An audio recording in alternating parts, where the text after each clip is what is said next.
Welcome to Tradable Spaces. I'm Amy Mollohan, and as a broker and investor, I'm thrilled to lead the charge to help you educate, analyze, and most importantly, act on your real estate goals. So today we're working on a value add property. So get ready to embark on a thrilling investment expedition and see if this is the right opportunity for you. So this one I like to call Not in My Backyard. It is an inpatient drug facility, and it has all the makings of a good opportunity with a little bit of risk in there. And so let's delve in. This property is value add. The zoning is extremely important and probably where the value lies in this. And zoning goes hand in hand with affluent areas. And so this is in a rather affluent area in the northwestern quadrant of Atlanta. And then inventory. Back to that zoning, there is not a lot of inventory that allows inpatient drug facilities. And so you put all of these together and a little bit of a grandfather clause, and we end up with a property that might end up being a great investment for someone. So let's take a look. This is the property right here. I will tell you the pictures are extremely deceiving. Does have a newer roof. The facility is nice and sprawling. It is on a beautiful lake. It is in a suburban area, but the condition is not quite as good as these pictures show. And so this is a property that was a family home at one time, and the owner started a inpatient drug and alcohol rehabilitation facility there. Pretty much it sounds like out of the goodness of his heart to serve his community.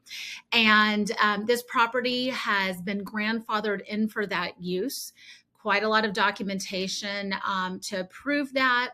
And there is some risk in there because a grandfather clause is really meant to expire at some point. Not the clause itself, but its use is meant to be phased out. And so that really is where the largest risk lies in here. But as of right now, the Supreme Court of Georgia has ruled, and has been standing for over 30 years, that this particular building and location can serve as a drug and alcohol treatment facility. So a few more pictures of the property. And then I want to show you real quickly, just on Google Maps, sort of where we are located. So this is in a fairly residential area, but set aside. You see that while there is an HOA pool clubhouse over here, all the houses are on the other side of that lake. And then just right around, we have some residential, but not abutting the property in any big way. Quite a lot of curb repeals. So when you think about inpatient alcohol and drug treatment facilities, we're usually having to look a little further out or more of a medical grade facility. And this would be unique in the area. And that's why we're taking a look at it today. All right, so let's jump in. This is the just the flyer on it.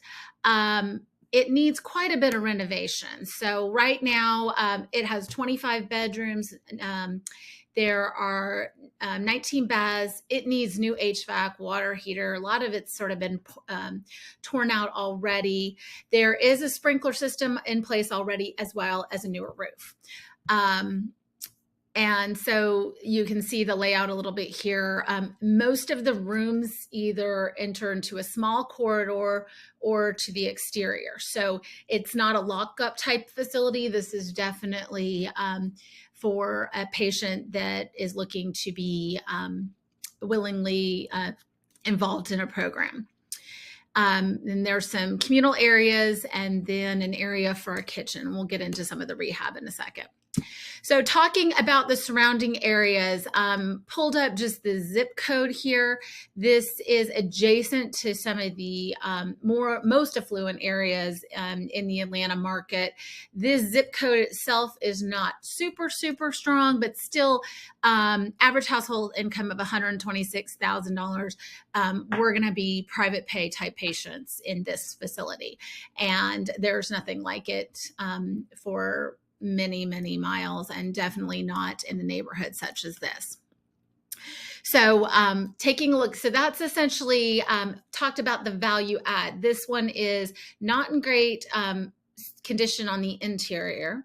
It is not in use right now. Like I said, it was a family-run facility. Now it needs to transition to more of a commercial use.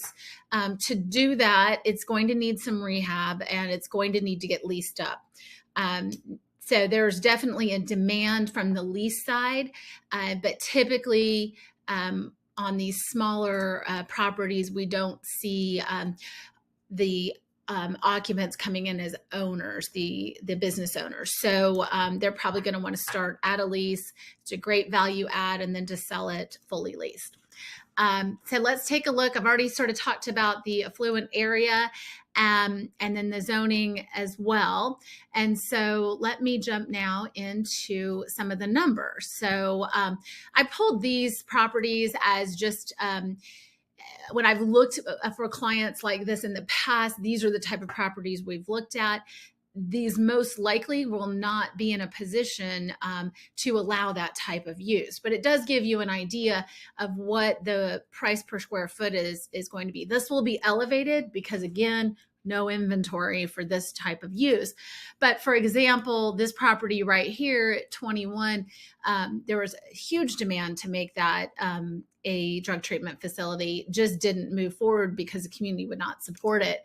And so you're going to have to be somewhere in these medical offices, something like that, sort of maybe a rehab location for rehab, meaning physically the building rehab location, and then getting into community that will allow either that variance or has implemented some changes to allow these needs.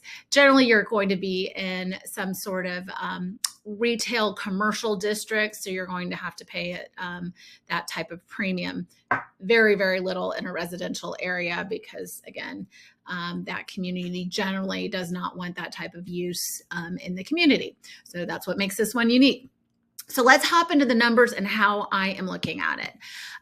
So we've got asking price of $1 million. It's set on the market for a little while. I know of a couple failed contracts, so not really sure where we would end up, but I'm evaluating it at $850,000. As far as improvement costs, minimum, you can go as far as you want, but I think minimum to get all the rooms rehabbed, that kitchen in, and some of the HVAC addressed is $500,000. Now, again, we could go higher than that, but really trying to look for something that we can get leased up and flipped. So just taking the square footage and the potential rental income at $20 triple net, we're looking at about $140,000 annually. I think that is might be on the low side, but quite confident that we could get a tenant in there for somewhere in that $12,000 per month range,